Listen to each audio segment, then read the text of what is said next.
Díghib seo bríon rís ag tuairt na Nuacht a daomhas Meiricea an lá seo an fiche híanú lá, an taonú lá fichiad ní bealtaine 2015. Agus céirtá mór na scéalta neamh, sa scéalta Meiricea neamh. I bhí é hín ní nach inú tá Royal Bank of Scotland reis sa Nuacht a rís. Agus ní margheall ar rugby nó margheall ar chudeas agus tá siad ach margheall ar iarachtaí a rinne siad seilimh más é sin an focail atá weim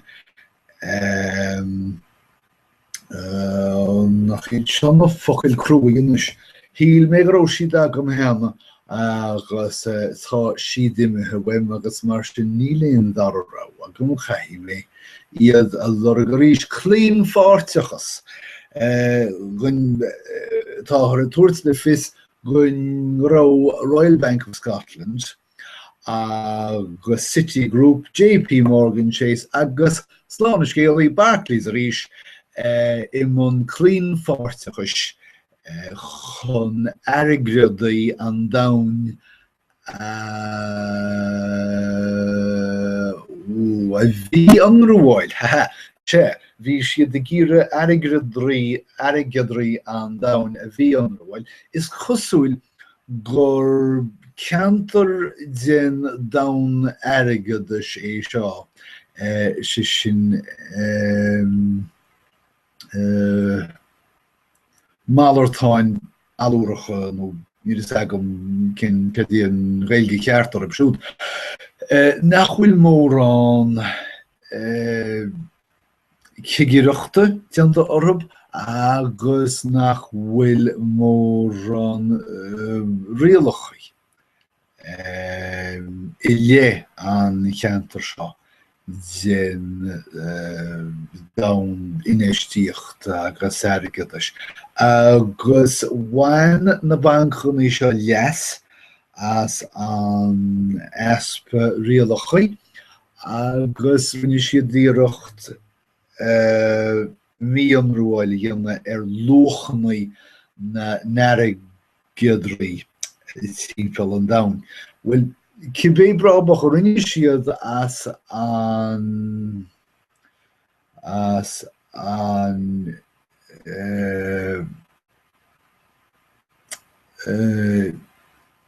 neamhhonrachas seo tá sé cháilte acab mar ní raibh an dar rá acu an tar seo ach pléadáil ciontach I gúirt federálach agus fíneálach I móra ich ní thugann sé ar leathanach tosaí cé bhéad díoc siad agus féidir líon ghlacha leis go raibh sé na 1,000 milliún.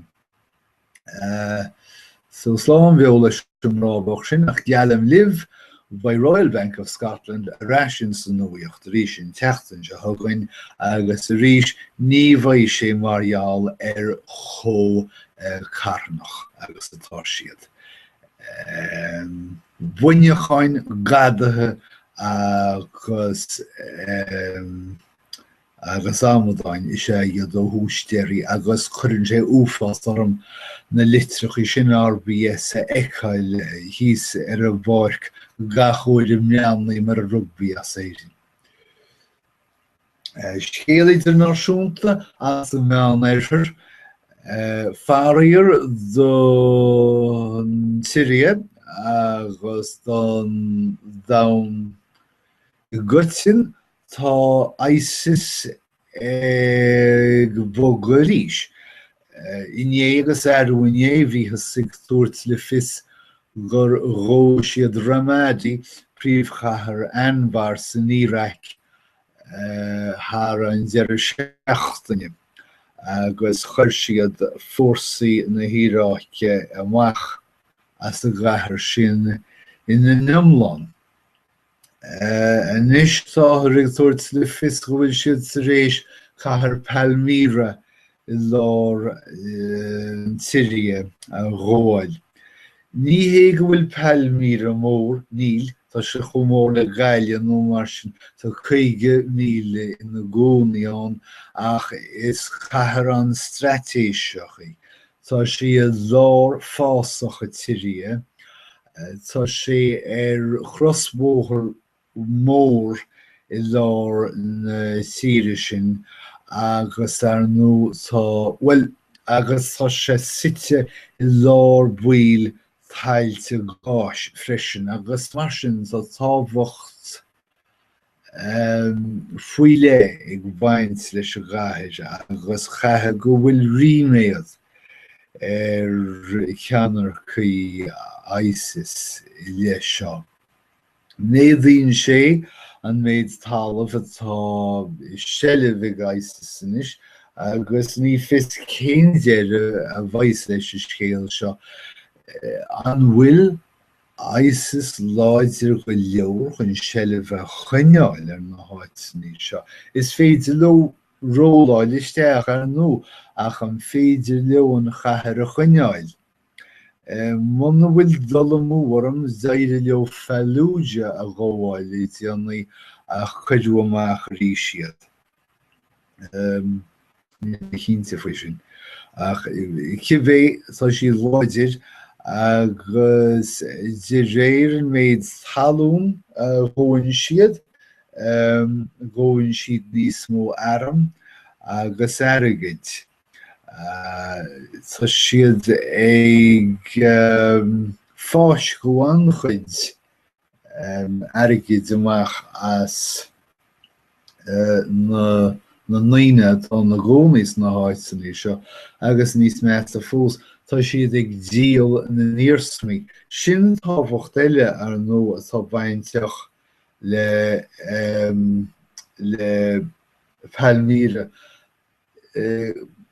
Cháil an níorthar, an tíorthar is dócha, tíortha an níorthar Palmíre fanna géanta de bhlianta. Ach 7 hísteag sílan nó bhéidir sa 8 hísteag amsíoríise. Agus os rud é gur fágú an chathair a bheag ná mhór I drapaisí bhí cuidmhaid an chathair fós slán ar chuoin nach rá chathair go dhéile ar nó tá Jerúsalem agus Tripolis agus Alexandria nach mór scrista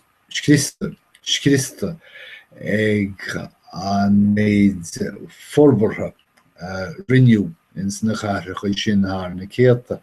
Ach I Palmíre is beag a rinneúán in éachar agus mar sin tá na hiarsmaí agus na foirgríntí agus gachaile thuirtead fós slán sa chathair sin. Tá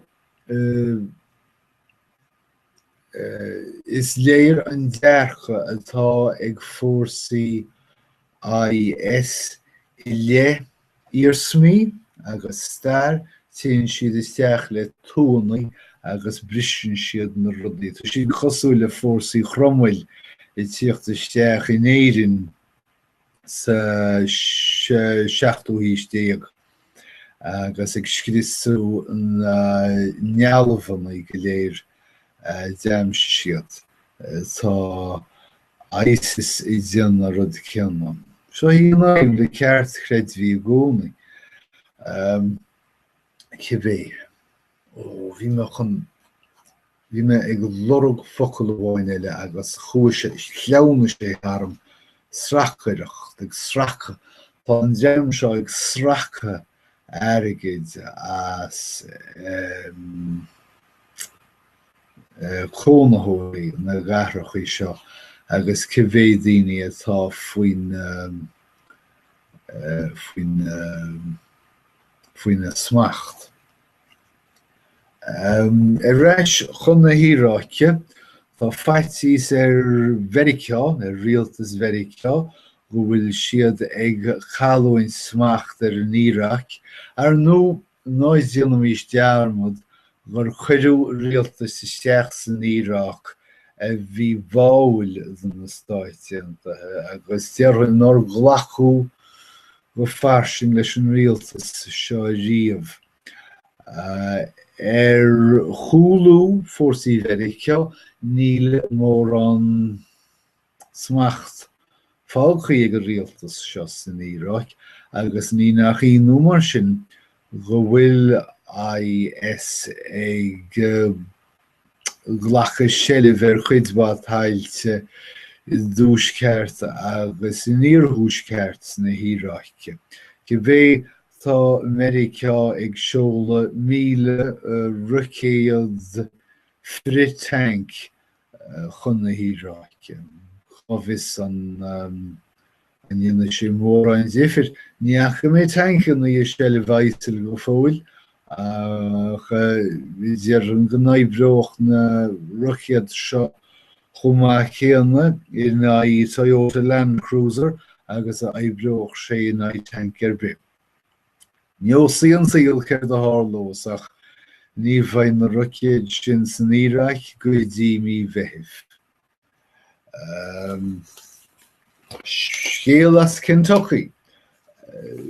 This bheag nár cháil Mitch McConnell hiachán I Kentucky in oltáchain na bbliana seo chaite agus bhaí heas sé ag an am sin heas sé in lead dar bhein Bevin céir de Senadó Matt Bevin fearg nó sever as Louisville.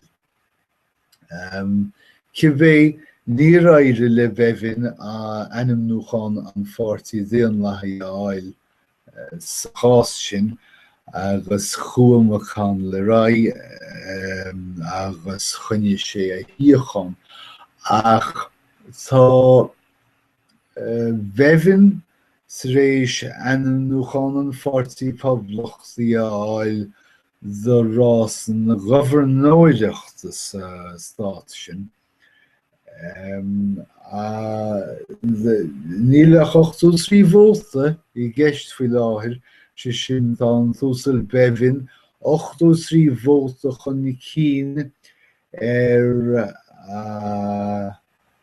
amíthóir James R. Comer don anam nuachán agus mar sin tá Comer sa réis achóirimh Iarraí. Feiceamid chuir de theachas as sin ach an aibh leis a rás seo nó gur slímere an fear seo Comer is chosúil chuidirhain I lé go nearna sé míúsáid a chalín chara olscaile agus gur thóg sé go clinic ginmhilte agus ar nócháilí sé sin chuid ba chomhá I measc vótóirí Kentucky daoine tá chuimeadach ar é géaldal síos.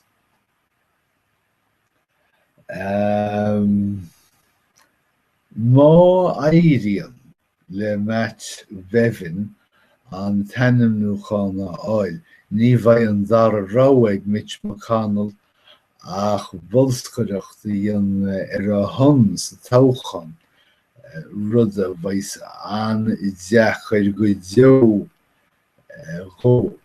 margheall ar cho fíochmhar agus a chruid sé in Bevin sa rás an oraí. Bhí an rás sin cho fíochmhar sin gur léir nach bhfuil cáirdeas ar bith fáilchaí idir an bheirt. Rís feicimid chuir de hárlós níor ghlaíodh níor fógraíodh bhuaisteoir an réamhthógáin sin go fóil agus b'éidir go n-éireoidh leis an lead eile go fóil sanam dó James Comer. An naibheile don 40 poblachtach cibé ná nach bhfuil ráchairt an uasal bheibhin. Tá sé bhfad amach réite dheis an pháirtí poblachtaí agus fágann sin chiallaíonn sé sin go gháilfí sé chuid ba vótaí sa lár agus sa tóghain seo tá bhaid an tíorthóir poblachtánacht ag rith ina iarthóir láidir ón pháirtí poblachtach ardaine an Stáit Jack Conway. Agus má bhreanáitir bheibhin mar iarthóir lag, agus má bhreanáitir Conway mar iarthóir níos láidire, cháilín na poblachtánaí gobharnóireacht Kentucky rud a chuideach úfás ghabhann na poblachtánacht mar tá an Stát sin anchoimeadach le fad an lá.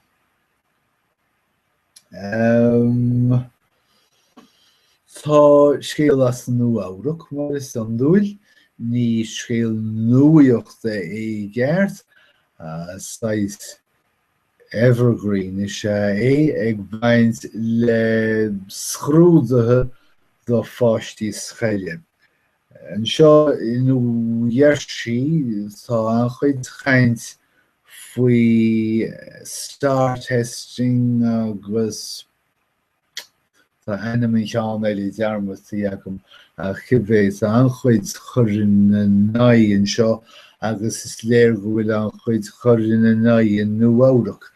Ní mór do pháistí na scrúdathe dhéanamh ach ní chuirtaríocha lortaí orthú éon rud a scríomh. Agus mar sin tá chuid buath daltaí ag suasís agus an sin ag chur an fin leataí faoi deireadh an scrúdathe.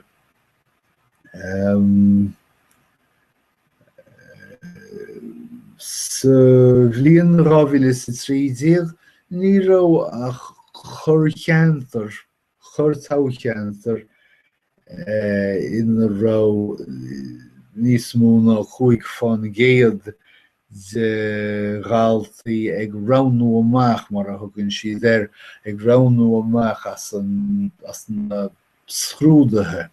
Sa bhliain seo 2015 tá coppla scór tocheantar ina bhfuil níos mó ná 50 fan géad de na daltaí ag ranú amach. Agus má leanan na rá le momentum na glúiseachta seo dearann go bhfuil deireadh leis na scrúdathe seo faoi cheann coppla bliain eile. Ní maith leis na tuismitheoirí scrúdathe a bheith á gur ghaltaí óga. Slán is scéalaí tá mó chailín in níos 8 bliana á chur faoi scrúdú faoi cheathair sa bhliain. Sílim se go bhfuil sé sin iommarcach agus tá sé chur scaoil agus feití ar na páistí ag am nuair bhí cheart na páistí sin a bheith baint teanmh as a scail. Tuigim an tábhacht le measúnú ach tuigim do na tuismitheoirí agus do na páistí seo Nuacht freisin. Sin iad scéalta móra an scéalta móra Meiricea don láinneamh agus mar sin fágtha mé slán agam go dtí chéad a uair eile. Slán agus beannacht.